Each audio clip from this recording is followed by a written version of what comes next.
Hello, I'm going to do a Zentangle pattern today called Huggins. This one is a slightly crazy Huggins, but I'm going to show you how to do this on a smaller scale. This is a large tangle because I had a large piece of paper and that was the mood I was in. So the pattern is called Huggins. I've done it wrong again. I do it wrong every time. Huggins. Why can't I spell Huggins?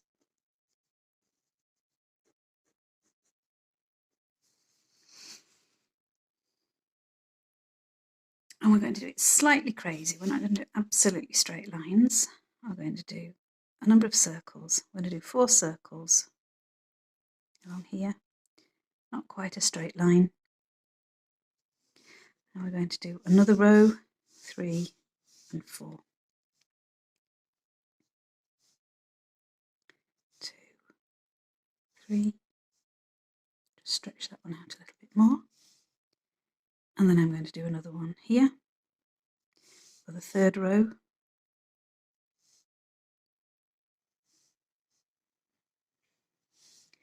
And last row.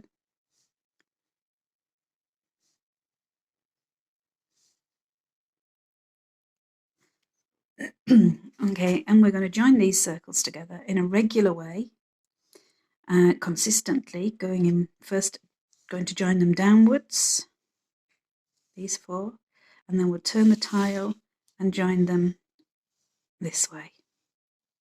This is the way I find it easiest to do. And we're going to do only these strokes.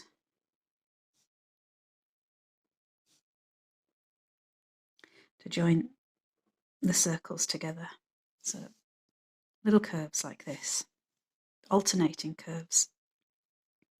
I'm going to do the first one going in. I just happen to like it starting this way. I'm going to start from the top of this circle and go to the bottom of that circle and join them with a curve. So come out a little, down, round, and join the bottom of the circle.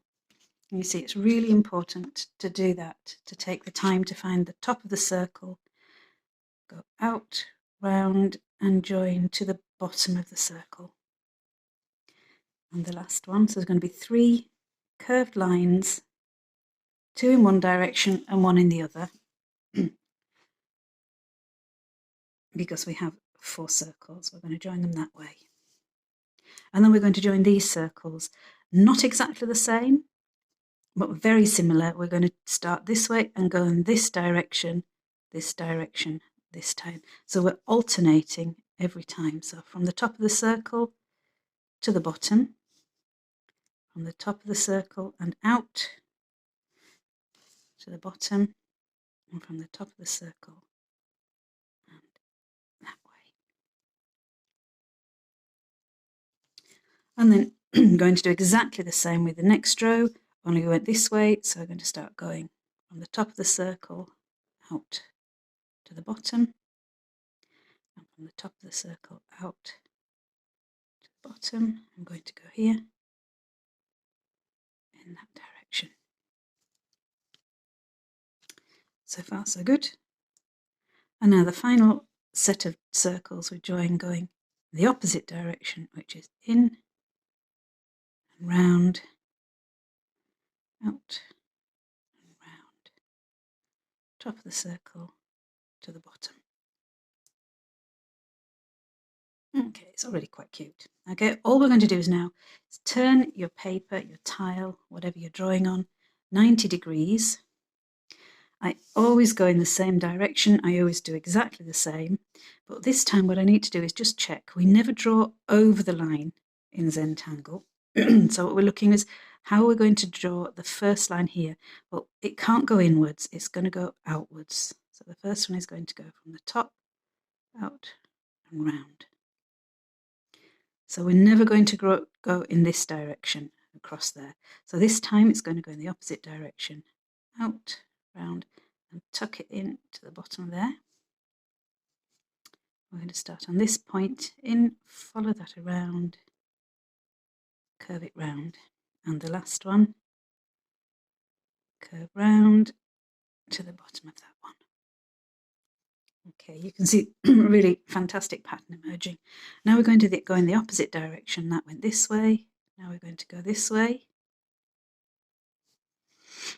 That went that way, so now we're going to go this way. Okay, they can get as close as you like, they can touch, it doesn't really matter. I'm going to leave a little space.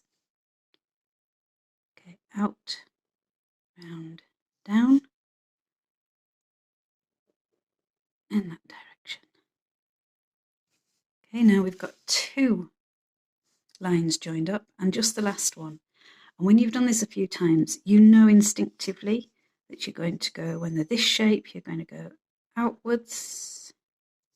And when it's this shape, you're going to come in this direction. This is going to go that way.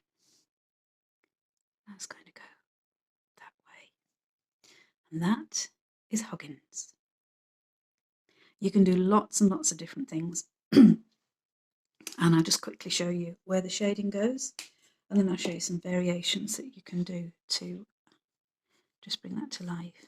Okay, just watch carefully. I'm going to take each of these shapes, sort of like what sort of shape they are. I'm going to do all the ones that go in this direction first. So they've got the narrower bit in the middle. And I'm just going to put some shading along the end, along the inside of that longer curved line, and along the inside of that longer curved line. This is my next one that has the same shape, along the inside of that curved line, and along the inside of that curved line. Next one is here, and here, here,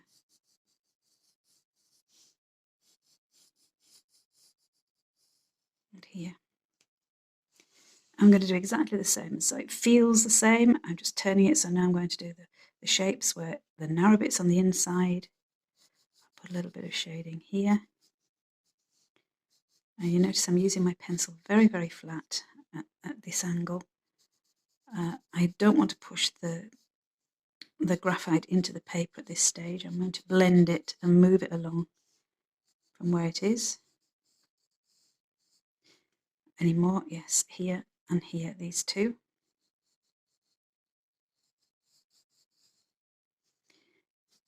You find sometimes you have to go back and double check that you've done it. It's basically around each of these lines on each of the shapes that we've created here. There we are. And with my shader, my Braulio, I'm just going to soften this and bring that shading inwards. And you do get the effect as if this is woven in an over-under pattern.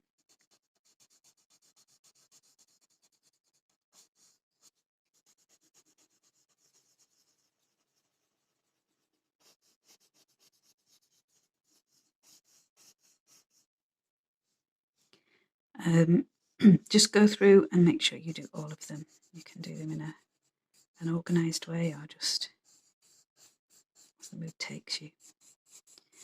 You can bring the shading in quite a long way, or you can just bring it as far as the end of the circles.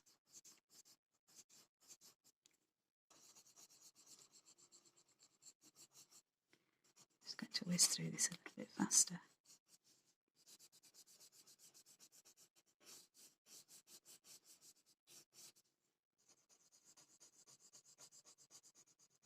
This is a soft cardboard, and a soft card. I don't think it's anything special. It's a little piece of card that I had left. Usually with Zentangle I use a paper that has a high proportion of cotton included. It allows you to do this shading a lot easier. It slows you down. The whole process has to be slow because you can't draw too fast on the cotton paper. It has a little tooth to it that just makes you take a little more time. But I want you to know you can do Zentangle using any materials. It's not precious. Rick Roberts, one of the creators, says you can do Zentangle on the beach with a stick. And you can.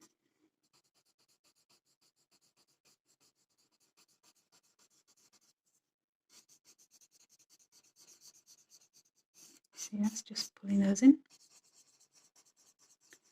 And the last one. Remember that your shading stump, your blending stump, will pick up pencil, will pick up the graphite on the end. It was black. Don't be tempted to try and use a pencil sharpener to clean that off. You can use an emery board, a nail file, a little piece of fine sandpaper to just clean that up if you want to start anew. Makes them last a nice long time. Okay, so there we are. Huggins, you can do so much more with this. You can add lots of different elements to it here. I've got weighted lines that I've drawn at the ends. I've drawn some little triangles and put some lines in them. You go online and look and see what else there is. There are just so many variations. You can add curvy mooka shapes. You can add Knightsbridge black and white squares. You can just fill these with anything.